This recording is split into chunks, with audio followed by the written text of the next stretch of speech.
Welcome to the enterprise-wide employee well-being webinar. The vision of the employee well-being team is to create the culture and environment where our employees feel supported in all aspects of their work and life, allowing our people to do their best work. And in order to best support you, a listening strategy has been our top priority. So you will receive a brief survey to get your feedback on today's webinar, along with any recommendations you have for future webinar topics that you'd like to see. Based on previous surveys from the webinars, employees have suggested topics on mental health, parenting, and the importance of staff recognition. And so today, Dr. Craig Sawchuk will be speaking on traps, tips, and apps for managing mental health. On April 8th, Jody Nation will present on calm and confident parenting. And on April 20th, Pam Glassley will be speaking on the importance of staff recognition and the resources available to us here at Mayo Clinic. All of the webinars are recorded if you'd like to watch the webinar with colleagues or even at a work unit meeting for discussion. In addition, it's been important to the employee well-being team that we foster the Mayo Clinic values, such as offering compassion and healing to our own employees during this difficult time through the resources that we offer you, such as this webinar. And so I'm thankful to have our guest presenter here today. Dr. Craig Sawchuk is a professor of psychology, co-chair of the Division of Integrative Behavioral Health, and co-chair of clinical practice within the Department of Psychiatry and Psychology at Mayo Clinic in Rochester. Welcome, Dr. Sawchuk. Great. Thank you so much for having me. I just have to share my screen there. Okay. And that's probably the opening lines from anybody doing hosting a Zoom webinar at any point in time is like, can you guys see this? But again, thank you so much for inviting me. This is a great group of folks I get a chance to work with here at Mayo Clinic each and every day. And when you think about just the vast geography that we really find ourselves in, all the different roles that we play in our life, not only just work, but in our life, and just the wide variety of backgrounds we come from. Boy, has the pandemic ever brought out all these commonalities in all of us with being humans, you know, both in terms of the things that we're struggling with, but also in the different ways that we show resilience. And I love just the way that as people were joining the presentation today, is just giving a few different tips and ideas about different things that they do to act as kind of pressure release valves, you know, kind of along the way. And some of those things will be showing up. But what I'm hoping to do today is to talk about a variety of different things that we've seen over the course of the pandemic, and especially as they impact mental health. I'm a clinical psychologist, and I work here at the Baldwin Clinic. So people are familiar with Mayo Clinic Rochester. I work in the primary care service at the Baldwin Clinic and also do some work down at the Southeast Clinic as well. And I'm really grateful that I get to team with my primary care teams as we're really on the front line of the healthcare delivery system. And not that mental health was struggling for work pre-pandemic, but certainly as the pandemic rolled itself around, a lot more mental health issues have been coming up. And it's honestly been a real blessing for myself and my colleagues who work in the space to be able to team with our primary care colleagues and to be part of that front door of the healthcare delivery system so we can figure out ways to assist folks. So the objectives today, we're really going to be looking at three things, as the title would suggest. One is that we want to talk about what are just some of those unique stressors that we've all been under, and how do they increase risk for mental health problems. And these are some of the traps. And I want to make sure when we get to this part that we don't just talk about blaming the victim here. There's a whole context that's drawing out the risk for mental health and stress-related difficulties. And then secondly, it's just, well, what's at least one practical tip that we can talk about that can actually be helpful in terms of building resilience, helping with our wellness, and addressing some of the mental health problems. And the third thing is, over the course of the pandemic, we've seen lots of actual silver linings, you know, advances in technology, new ways that we're connecting with others. But in my field, mental health apps have really taken off in a very, very good way. I mean, and this has been going on for, you know, a good 4 or 5 years, but the pandemic has really amplified and sped up the development of high quality mental health apps. So I want to help narrow the field down because this is a very portable way that folks are obtaining their healthcare these days, and apps are just simply kind of cool for a lunch hour talk. So being a PhD, tend not to get any sponsorship at all, but we do have sponsors given the pandemic with disinfectant wipes and Purell hand sanitizer, and who knew that toilet paper famine would be part of the experience that we went through during the pandemic. But things were hard to find early in the pandemic, and at various times can be challenging to find as well. But thanks to our sponsors here.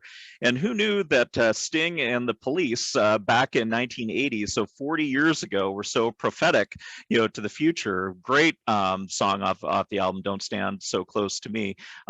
Totally makes sense for the pandemic, but obviously they're not modeling it very well in this picture. But yep, 40 years ago, and who knew 2020, that would be one of our theme songs. So once again, you probably don't need a clinical psychologist to just say that, boy, 2020 and at least the start of 2021 has been just a crazy year. Just the amount of uncertainty and stressors that we've all been experiencing, it has been a tough go. Every single facet of our life really has been changed, and folks have felt the brunt of that stress to a greater or lesser degree. And then even over time, at certain times, we're a little bit more resilient to these things, and other times we're struggling a little bit more.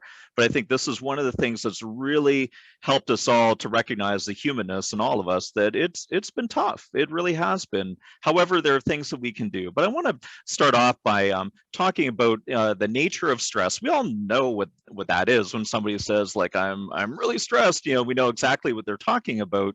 But I know that my profession with being a psychologist, I usually see people at the point in time where stress has really gotten to them to the point that's causing problems in day-to-day living. But in reality, stress really is a good thing. It helps to give us gas in the tank. It helps to get us focused. It helps to give us motivation. But just like most things in life, it is a good thing, but up to a certain point. And at what point does it become literally too much of a good thing? But when people actually really start to talk about, well, what does stress look like for me? How do I experience it? You can almost take all the different things that they say and start to run it through these different filters, where you may see folks who report like a lot of physical things in terms of being keyed up, on edge, maybe some sleep problems and some other things. You can see it emotionally. Sometimes people get more irritable or more sad or more down. Sometimes their emotions kind of flatten out as well too. Sometimes people get pretty serious when they get stressed. Our thinking changes. We're going to come to that in a moment. And also our behaviors tend to change as well. But if you think of stress and kind of like that alarm reaction, it's functional and it's really designed to only be on for a short period of time, so you can deal with the stressor or the problem at hand. Again, it helps to really focus us. Obviously, the big issue that we've been dealing with the pandemic is it's been hard to see an end in sight, and we've had to be on. The stress response has been on for a long time. So you think about just the constant drain on our energy, and you can think about almost like an erosion effect, that over time, it really does start to impact our mood, or it really does start to lead to unintended habit changes that can occur. But it's important to note that it is good up to a certain point, but just the persistence and the uniqueness of all the stressors that we've been dealing with, it seems like that volume knob has been cranked on high, and for some of us, it's been cranked on so high it feels like the knob is broken off. So I want to start off by talking about some common traps, and we're going to talk about three things: traps that happen with our thinking, traps that happen with our doing, and then also the context. And I kind of foreshadowed this a little bit earlier, but I want to make sure that when we're talking about the thinking and the doing, yes, we're talking about ourselves, but I want to make sure that this is not coming across like blaming the victim, around this, because all of this happens in context with each other, and they interrelate with each other. And a lot of these shifts in thinking and behaving, or what we do, actually totally makes sense given the uniqueness of some of the stressors that we're experiencing. So we start off with trap number one, and just like, let's take a moment and stop and think about our thinking. There's two parts that go on here. It's the content, or what is it that we think about when we get stressed, and also the process, how our thinking actually changes when we start to get stressed. So it's the content and the process of our thinking. So the first part, if we think about the content, once we start to get pretty stressed, pretty anxious, the emotions start to come up, the content of what we start to think about starts to change. And this is a very automatic, these thoughts tend to come to mind, but there's usually our thinking affects two things.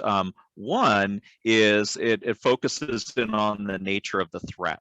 Not only is it going to be bad, it's going to be real bad. So some folks may have heard of the term more catastrophic thinking. It's the tendency for the mind to jump more towards the worst case scenario. So we not only think that the threat is going to be really bad, but it also feels like that threat is really likely to happen.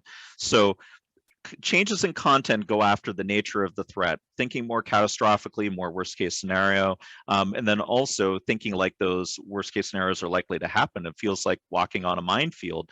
The second way that the content changes in terms of the things that come to mind are we start to doubt our ability to cope, control, recover, from these circumstances. So if you want to think about it this way, stress and anxiety in particular tries to create this cycle of thinking that's only designed to really keep itself going. So if you think of both threat and our ability to cope, anxiety kind of drives a wedge in between that, where it amplifies the threat.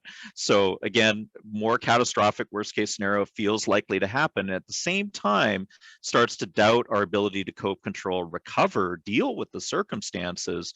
You can imagine that the greater the distance between the two, the more problematic it's going to be in that moment. And again, these thoughts come automatically. We don't just sit there going, well, what's a bad way of looking at this?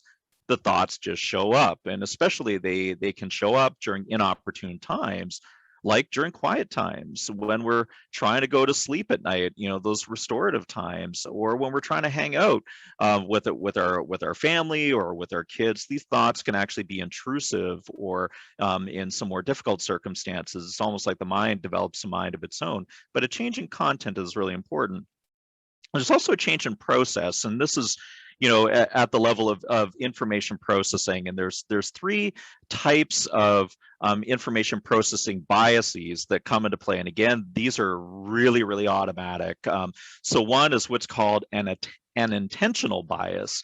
So we just automatically focus, on those things that are associated with threats. So if we're worrying about finances, we are so focused in on any threat to our financial stability. Likewise, our job is really important to us, very much linked to our finances. We're going to be focused in on that. So it's a very automatic attentional bias. So that's one. A second one is a memory bias. When we're really stressed, we're much more likely to recall past experiences where things went poorly, when things didn't go well, when we were overwhelmed. It just bubbles up to the surface, and this is exactly what emotions do. And then third is what's called an interpretive bias, and this plays actually a big role right now. An interpretive bias is the tendency to look at something that's maybe a bit vague, a little bit ambiguous, or maybe uncertain, but we tend to interpret that uncertainty as being more threatening.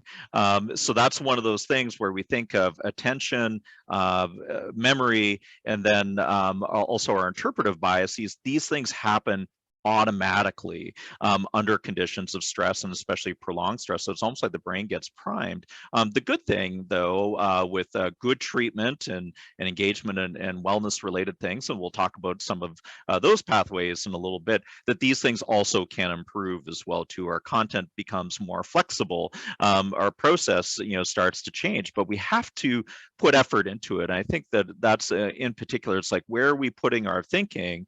And we're not trying to ignore the threat that's out there, but knowing that our brain is naturally hardwired to pay attention towards threat, we really got to work at shifting and balancing out that thinking. So trap number one is just letting our thoughts go unaccounted for. The second trap is kind of like it's the what we do, and there's lots of things that we do that are really healthy, really good problem solving. Sometimes it is, if I don't know something, I go figure it out. I just put more time, more effort into it. I pull in a couple more of my colleagues. That's sometimes one thing that we do, and then other times. And we'll actually talk about this in a little bit, that maybe that's not the most healthy person in my life, so maybe I'll just do some functional avoidance and not get around them. That could also be helpful under certain circumstances. But if you think of, like, as time goes along and stress kind of builds up to a certain point where it really does start to mess with our day-to-day functioning, there's usually two types of behaviors that come out. Again, these behaviors totally make sense given the circumstances, but there's two types of behaviors that tend to come out that make sense in the moment but quickly become part of the problem. The one type of behavior is the doing too much of something. So this is where we start to feel anxious and more stressed, and we start doing a lot of a particular kind of behavior. So we may do a lot of checking behavior. So somebody may be checking their finances over and over and over again. Somatically, if they're experiencing some scary, unusual, uncomfortable physical sensations, they may be doing a lot of reassurance seeking, say with a family member or their partner or their primary care, provider, checking their symptoms, a lot during the day.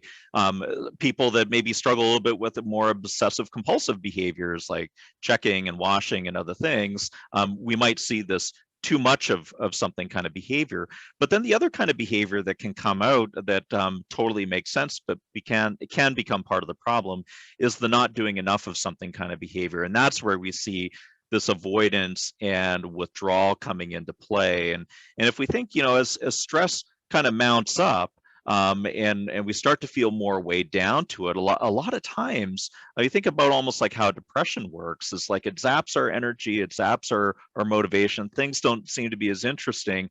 That why bother feeling leads to the why bother thinking, which then can often lead to the why bother doing. And we start to pull back from things that actually could be potentially meaningful, in our life. We're also dealing with a pandemic where we're actually being asked from a public health perspective to stay away from folks. So I think the irony that a lot of us have run into as we're trying to do the right thing from a pandemic and public health standpoint to knock the virus down as best as we can, it may be also creating this other problem of a potential isolation, and not being able to get engaged with the things we would ordinarily enjoy doing. But the thing is that once we're like in that cycle of stress, and we're either doing too much of something or not enough of something, we're not doing those things to feel good. We're oftentimes doing them to make ourselves feel less bad or try to prevent bad things from happening. And our brain, is as complex as it is, really loves to learn things that make itself feel less bad. And that's why a lot of times once the brain starts to learn that, those things start to happen more frequently. So what may start off as a little bit of avoidance behavior can grow to a lot of avoidance behavior. What starts to look like a little bit of reassurance turns into a lot of reassurance.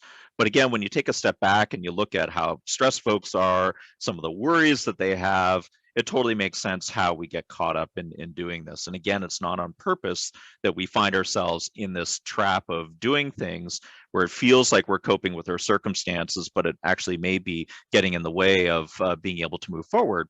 And then taking a step back is that this is all happening in context, and this tidal wave is probably the best way to describe everything that we've been dealing with. So you just think of how much we've been bombarded by information. Remember, our brain loves threats, so we're going to be much more likely to just hyper focus automatically on that more threatening information. But sometimes, it seems to go back and forth between just almost having too much information. I mean, everything is like breaking news, like all the time. And then sometimes there's different pockets of our life where we're actually not getting enough information that we need in order to be able to make plans. So it's a really unstable place to be in. We think of our routines have dramatically changed, again, in every facet of our life. And I think of like early in the pandemic, when all the stay-at-home orders went into effect, we're trying to refigure how we're going to be doing, business again, that we've worked hard to try to get some of those routines, back in on play. But a lot of those routines, especially for people that are now working from home, they're not the same as it was when they were in the work environment and the one that we're like familiar with. There's lots of like little natural antidepressants every day in that work environment, and even the context of a physical work environment. You get the playful banter, or if we can't figure out something to do as part of our workflow, we can just like reach over to our friend, and we can still do that in some instances. But I know for some of our remote workers, there's extra steps now that they have to take to be able to reach out to folks. We're also dealing with a whole slew of new stressors. There's been a number of folks that I've kind of worked with, over the course of the pandemic, that historically, they've been getting by, with their family, paycheck to paycheck. But then with the job instability, it's thrown them into, a situation where suddenly they're not able to afford their bills anymore, or food insecurity now is a new stressor, or they've been in their job for a couple of decades and super stable, and now that's in jeopardy as well too. So there's a number of places in our lives where we're experiencing these new stressors that, in all fairness, we haven't had much practice of dealing with in the past. And then the last thing is just we're absolutely marinating in uncertainty. And remember, we were talking about just a few moments ago, the brain likes threat, and we've got these interpretive biases, but there's lots of uncertainties going on. There's so much of being human is kind of the needing to know, and we've had to face a lot of uncertainties over time. But the context that we find ourselves in is a very, very big trap for us. So it's important that we take a step back and we realize, just kind of like right out of the opening, we're all coming from completely different backgrounds, but we're all human as well too. And just over the course of the pandemic, there's been some ebbing and flowing of these things, but you've probably heard things like it's okay to not be okay right now, or the new normal is like not normal at all, which is so true. We're really trying to aim for good enough at this time. I know Mayo loves to attract perfectionistic folks, and we're always aiming for perfectionism here, but you know what? There's no better time than now. And over the last several months, almost a year, pretty much, we're trying to aim for good enough to get to the other side of this. And then also, I remember at the start of the pandemic, that, I'm going to work on a great exercise routine. I'm going to eat a lot better. I'm going to work on my sleep. But boy, the pandemic has been hard. I'm a psychologist. We're not known for being super active. It's kind of like a little bit of a sedentary, kind of job. And it's been great that we've been able to connect with our patients and be able to do video visits so quickly and easily, but it has us parked, right in front of the screen. A lot of folks that are doing remote working. Remember, we used to get up and go to different floors and across the hall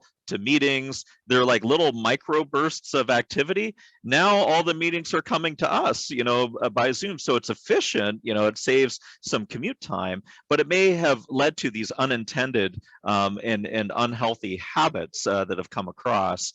And I had alluded to this earlier too, is just this disruption in natural antidepressants. Antidepressants are not just these pills that we come across, but a lot of times these natural antidepressants are the relationships that we have, the things that we find meaningfulness in. And this is why, the things we would ordinarily want to be doing, like whether it be like traveling or the friendly banter with our colleagues at work, or just hanging out, with our family or our friends. All of those are so important to our overall sense of wellness. And a lot of those things have been disrupted as well over the course of time because of the pandemic. Again, trying to do the right thing by, putting in the social distancing guidelines and minimizing contact with folks and everything, but it creates a disruption in those things that ordinarily help to bolster us up. And then we've also seen the emergence of this, what's called panicdemic. It's like interesting behaviors that humans do when things are stressful.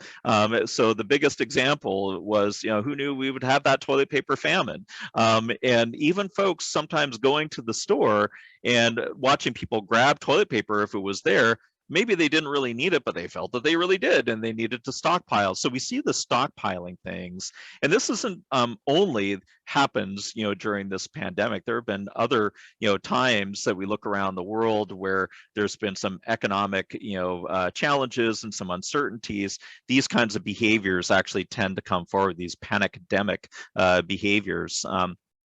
But we've also seen a lot of us, especially a lot of us in healthcare, but in helping professions in general, which is actually probably most professions out there, just a lot of compassion fatigue, that we're empathetic folks by nature, and just hearing the struggles and trying to help people, during these difficult times. We're, again, human as well too, and that has an effect on us. And then even, the masking and the sanitizing and the social distancing, the being very careful, limiting, where we go, that is tiring too, and some people we've seen in different parts of our lives sometimes letting down their guard, maybe a little bit more, because it's so tiring, to be careful all the time.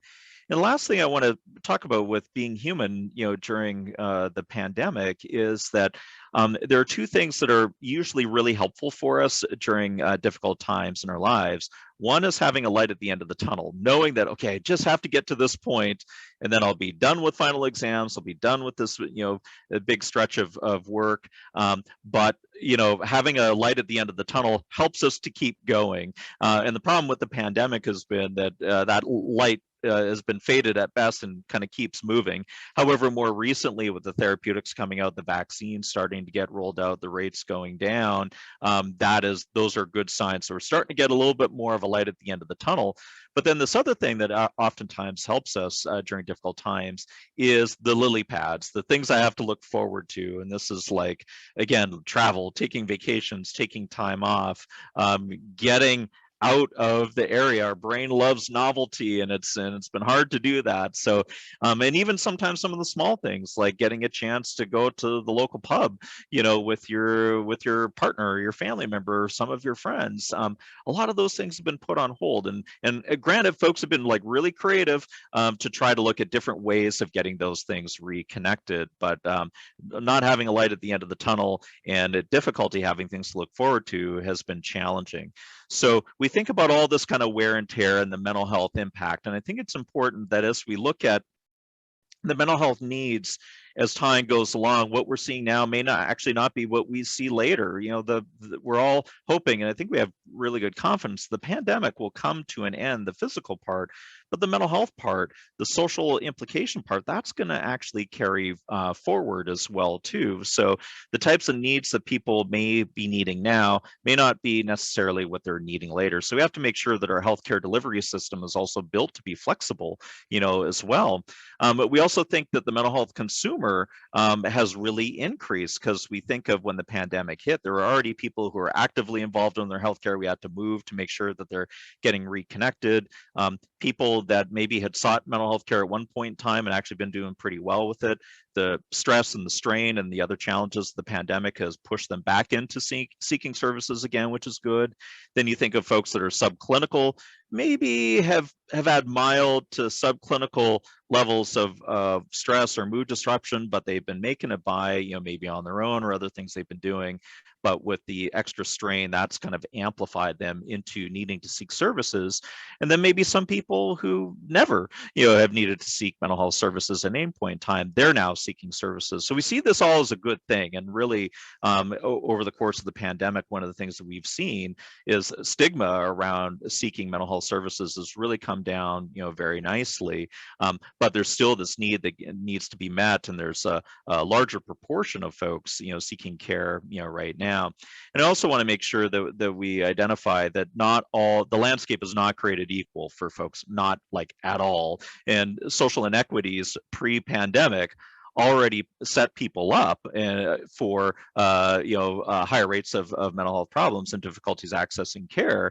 And then we look at when a pandemic hits, those barriers and the impact just become amplified among the most underserved folks of our population as well too. So it's really important that we also take a look at certain parts who are just disproportionately impacted. And then there's this new concept now, the pandemics within a pandemic. So the pandemic wasn't big enough. There's these other sub-pandemics that are in there. So psychiatric disorders, we've learned that folks with a pre-existing history of mental health problems are at higher risk for contracting COVID. But then also we look at folks who have had COVID, that they're at higher risk for anywhere between 15 to 90 days outside of that of developing problems with anxiety, depression, and even insomnia. So the pandemic in and of itself is leading to increased rates, but also reports of psychiatric, symptoms of disturbance.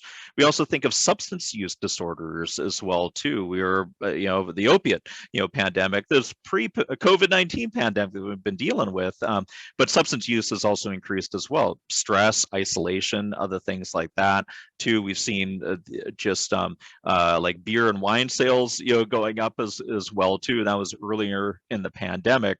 So looking at those resources and maybe some of the resources that people were also utilizing for their sobriety maybe have been disrupted, as well too. And then we also know that stay-at-home orders and isolating does not equal that you're actually in a safe environment. So there's also a lot of concerns about the interpersonal violence end of things of becoming its own pandemic as well too. So we've got a lot of work that we need to do to make sure that people are getting into a safe place. So the good thing is that with being human, we're also very resilient as well too. And resilience has this kind of rubberized notion, to it, that we kind of bounce back from things. And the thing is that resilience is not just something that only a unique person or somebody who's incredibly strong has. No, resilience is a fundamental feature of being human. It's in all of us, just as that our ability to be resilient varies across time. At certain times in our life, we're more resilient than others. And then sometimes the environment provides more resources, to be resilient. But I think what's really important here is, even though we're talking about the mental health impact, and certainly going to be interesting to see how that carries forward when the pandemic is over, it's really, really important to note that that is not the dominant outcome, that people get painted into a corner for mental health problems. In fact, the outcome is to be resilient. That doesn't necessarily mean that we don't pay a price, and we certainly may not jump back to the pre-pandemic normal, but there are experiences that we have that can help us going forward, but we are resilient by nature. So I just want to cover a few practical tips before we start to jump in and start to talk about mental health apps. And these were tips that we really encouraged early in the pandemic, in the mid of the pandemic, and as things continue to stretch on, kind of afterwards as well too. And once the pandemic is actually over, these practical tips actually are really, really helpful as well too. And this is what was great at the start of our talk today, when Bridget was asking, what do people do basically to kind of help themselves out. Brilliant ideas, and these will really play themselves out very nicely. So tip number one is just refilling the tank. We talked about how that normal routine, the previous routine, just got blown out of the water. Well, rebuilding a normal routine, even with getting up, having a shower, getting dressed, even though we may be working from home, that stuff is still really important because it helps to wake up the brain and helps us to have that structure as the day goes along. And I know I'm going to sound like a primary care provider where it's, sleep better, eat better, keep up with your hydration, exercise, get around, a little bit more. All of those things are good at any point in time in our life, period. Around the pandemic, that gets amplified even more because of some of these disruptions in routine and not being able to get out as much. We see a lot of disruption in sleep, and it's more like hibernation. Sometimes people sleep or take a nap not because they're tired, because it's something to do. They're a little bit bored. So we've had to work with people to actually restrict some of that hibernation mode.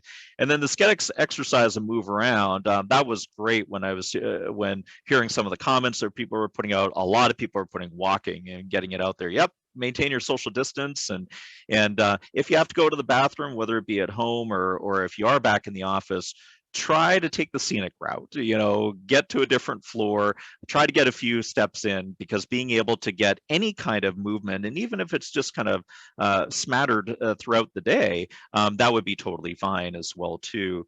And then one of the things about nutrition is that sometimes grazing, it's kind of like sleep. It's something to do. We may not always be hungry, but it's kind of like right there and a little bit easier. So kind of, mindful of that as well too, and just even focusing on one change in any one of these, one small change in any one of these things helps us to be moving in the right direction. And then for folks, and some people had also highlighted this, relaxation skills, super great and really portable. Actually kind of thinking about maybe doing 2 to 3 or 4 minutes of relaxation skills, like something is maybe as simple as deep breathing. Once an hour, just for a few minutes, can actually be really, really helpful, to us as well too. So building in those pressure release valves throughout the day, whether or not we feel stressed, just keeping it time dependent is just kind of like a nice pressure being released there. Tip number 2 is staying connected and functionally disconnected at the same time. So what do we mean by that? Staying connected with healthy supports. There are people in our lives that are just simply good to have around us. And no offense to anybody, there are some people in our lives that, boy, when we get around them, they either unload on us, make us feel more agitated. So we may not be able to sign a restraining order against them entirely, but look at what you have with your time, and kind of schedule your time to at least increase the connectedness with those that are more healthy, and then try to limit or maybe even minimum sufficiency time with maybe some of those unhealthier social supports.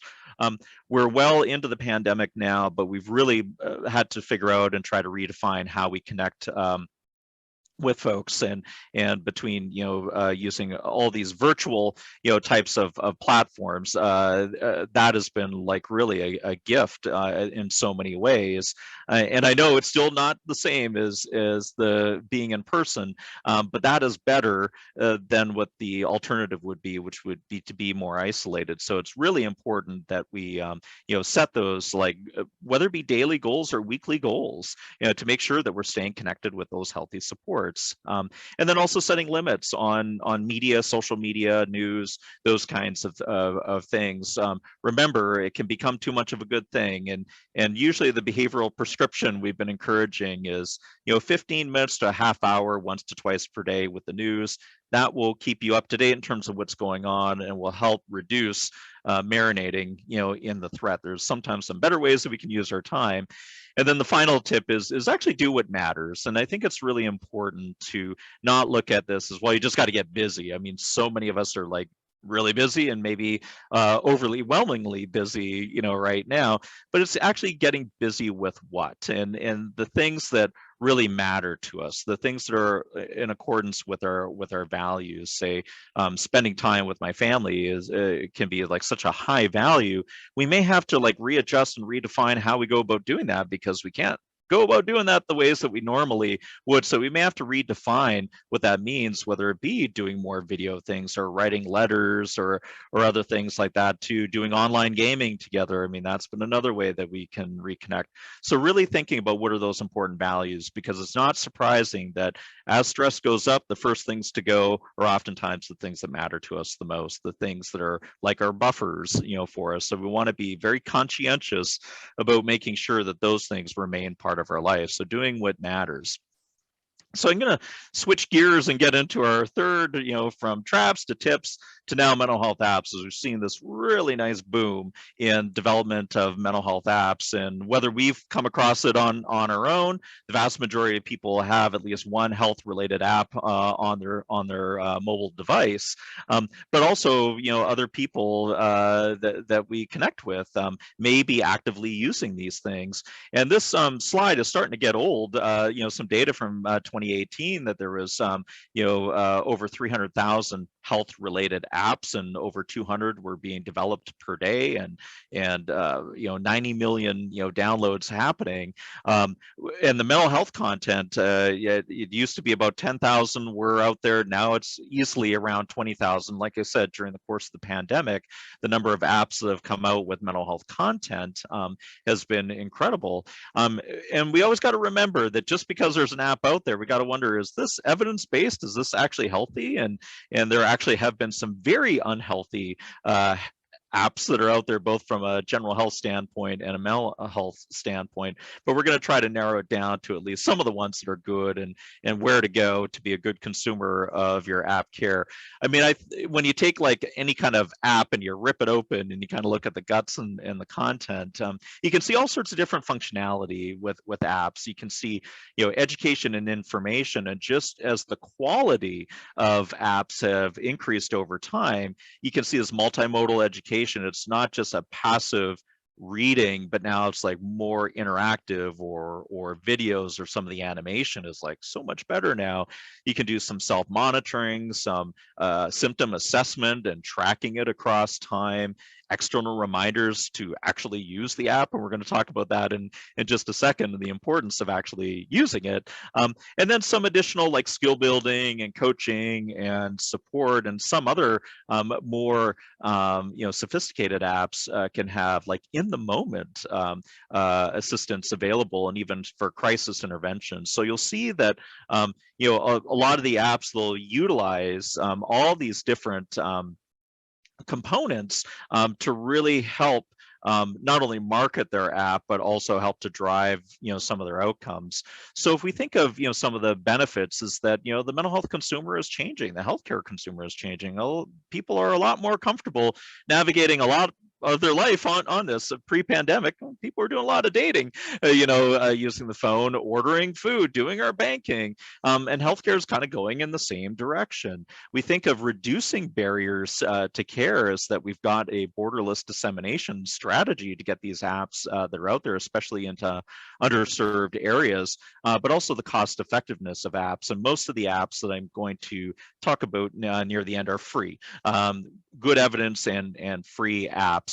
There's lots of proprietary apps that are out there. Some are great, honestly, some are great, but that can also provide a barrier to care for some folks. And there's some other features of apps. One of the things that I really like is the strengthening between session learning, is that you're really engaging people, and especially for people that are actively involved in some form of therapy, also having an app can help strengthen what you're learning in between session, because that's really where the real work of therapy happens.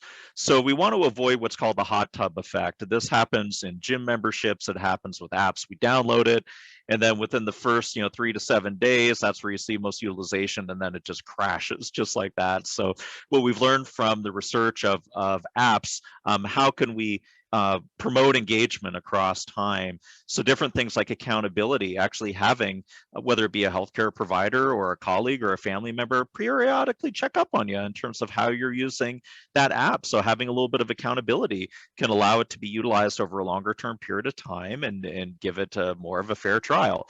Content that includes some motivational interviewing, some persuasiveness, some problem solving, conversational agents like AI and chatbots, and we've got one that I want to share with you as well too. So it's not passive, it's a little bit more interactive. And then other apps that offer some level of peer support, mindfulness, which is easily portable into an app type of format, and mood tracking. Those ones tend to be rated higher by folks, and can lead to longer retention. And whether we like it or not, the consumer has a voice on these on Google Play and on the App Store. So reviews actually really do matter. The evidence is emerging. It's getting better. It really is getting better. But there are plenty of apps that are out there that have absolutely zero evidence, to be had. So the Mayo Brothers are really stoked these days about the RCTs with mental health apps are actually on the rise, right now. So we're getting better data from these apps. A phenomenal resource I want to call people's attention to is OneMind.org Cyber Guide. This is a great website that critically reviews apps. You can do a search function, like if I'm looking for something on mindfulness, or I'm looking for something on anxiety disorders or depression, or maybe substance use. It can help filter those apps for you. And then it also goes through a scoring criteria with what's the credibility in terms of just evidence base. What's the user experience like? I mean, you can have a great content app, but if the user experience sucks, people aren't going to use it. And then transparency. How is your data actually managed? Personal protective information. So it ranks these apps across these different domains, which can help us from a consumer being a good consumer there.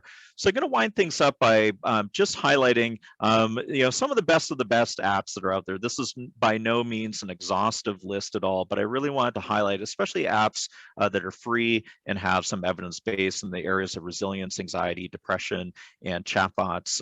So I'm a big fan of the VA system. They've actually been pre-pandemic ahead of the curve with investing a lot in different apps that are out there. So one of the apps that came out is COVID Coach. It's a great one-stop shop. They do a really nice job with having mood tracking, which we can know could be helpful from an engagement standpoint, some stress management related options, and a really good salad bar of different things that people can do and to try. And then also helping people link in with various resources in their area as well too. So if you're struggling with meeting grocery needs and other things, there's at least some resources that are tagged into your location as well too. What's really nice about this one is you don't have to enter in any personally identifiable information, and it's a great one-stop app, and it's free. So really like this one. Another one out of the VA system is the Mindfulness Coach. This is also really easy to use and also kind of slick app. It's a very simple, mindfulness app, and can give us, some practical tips and prompts and remind us, to work on our mindfulness skills. It can also do it in a nicely graduated way, so it's almost like building up mindfulness stamina, but a really good app. Again, very easy to use, and I like the relaxation and mindfulness skills are nicely adapted and very adaptable towards more of that app functionality. This has just got a cool name, SuperBetter. And one of the other things that can actually really help with engagement is apps that have some kind of gamification approach, is that you're setting goals and you're kind of working towards them, and there's these prizes and other things. And SuperBetter was one of the earliest ones to come out with an app where it really has a gamify function, and it's great. It also has some learning videos as well too. That's embedded in here, so really nice quality. It's an easy to use app. It's also got a support website that goes along with it, and also has been studied as well to be helpful with managing symptoms of anxiety, depression, and stress. So really like SuperBetter. Again, it's just like a cheery, upbeat, name of an app anyway. And then I'm Canadian. Some of you may have figured that out already with a few different words I've been saying along the way. But Mindshift CBT comes out of Anxiety Canada. It's a great app for anxiety and depression. And what I like about this is that they really focus in on evidence-based treatment principles for dealing with anxiety disorders primarily, but also depression, and also includes some elements of perfectionism, and weaves in treatments that focus in on behavioral activation. So how do we get ourselves out of getting stuck in that low gear and getting reconnected with personally meaningful things, things that work on healthy thinking, so challenging some of those negative thoughts that we talked about a little bit earlier on. And then the chill zone, which is more just kind of like relaxation related skills, but a really good, aesthetically very easy app to navigate as well too. This one actually doesn't have has not been subject to a randomized controlled trial as of yet, but the principles are really based on science as well too, and I'm hopeful that we can get an RCT out of this. But Mindshift CBT, really good one for anxiety and depression. And one of the other fun ones is a chatbot. It's WoBot. Comes out of, I believe, out of Stanford. It's probably the cutest looking app that's out there, and any Pixar fans of WALL-E can certainly attend to it. It's just kind of fun. They market it as your friendly self-care expert. And there's this dialogue that kind of goes back and forth where WoBot will check in with you to see how would you rate you're doing today. It's got some algorithms built in there that, depending upon what you say, it will shift and kind of move the context of the dialogue around towards being supportive, and then being optimistic, but then also kind of teaching some basic skills around challenging thoughts and problem solving. So it's a very cleverly done app. There's also some opportunities to do some multimodal learning. So there's some, if you wanted to learn more, WoBot will kind of, click in a video for you. One of the challenges, again, with anything kind of chatbot and AI, sometimes it can get into some circular loops in there. But remember, WoBot, he's cute and he really means well. But I think a really nice function as well too is that if we're really struggling with thoughts of not wanting to live or even to harm ourselves, it has an SOS function, and will both for North America and Europe, will have access to a 24-hour. It's just the national suicide lifeline.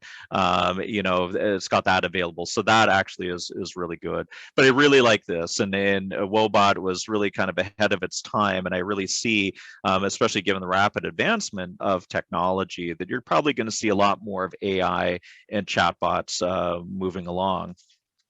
So it's always important to stay optimistic. I know that this has been a real grind on all of us, and I know earlier on when I was talking about all of us marinating in uncertainty, there's still a lot of uncertainty to be had, but also look how far we've been able to come. Also look how far we've been able to make it. Look how resilient we've been, and there's still some room to go with this, but we're also getting there. So just remember, we're getting very close to the other side of all this.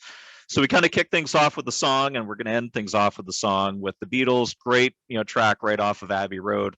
Come together, but while maintaining your distance. So we're almost there, and it's only through coming together that we can figure this out together. All right. So with that, Bridget, we can open things up and see if there's any questions that people have, or even tips, traps, or apps that they'd like to share as well too. Excellent information. Thank you so much, Dr. Sawchuk. So question, handling long-term stress for myself is one thing, but supporting others during the same time leaves little energy for daily production. Tips on how to vocalize this to others? Yeah, a big part of it is being able to set limits, and it sounds like a gambling addiction, set a limit and stay within it.